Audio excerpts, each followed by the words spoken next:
This series comes from a book that I wrote called The Key Still Unlocks the Door. It comes from a verse in 2 Chronicles chapter 7 verse 14 that says, "If my people, which are called by my name, shall humble themselves and pray and seek my face and turn from their wicked ways, then will I hear from heaven and will forgive their sin and will heal their land." The great evangelist and revivalist Dwight L. Moody saw thousands come to Christ in his crusades.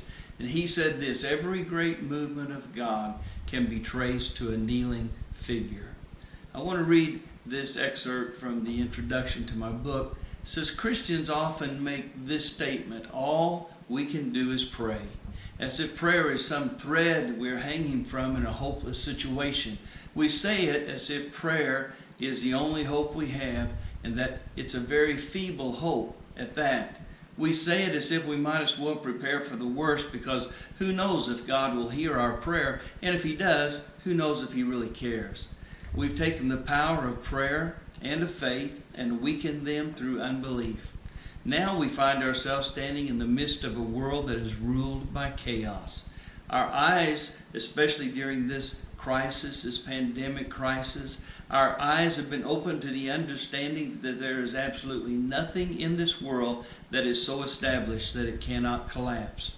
Everywhere we look, moral standards are decaying. Satan has not only wreaked havoc in the world, but he's wreaked havoc in the church and stolen our children and brought strife and contention between individuals and churches and denominations, and he's turned our attention from the awesome Christ to the feebleness of world philosophy. We base our Christianity on doctrine rather than relationship, and fight and separate over doctrinal differences rather than uniting under the banner of a risen Savior. There is, though, one hope. We can pray.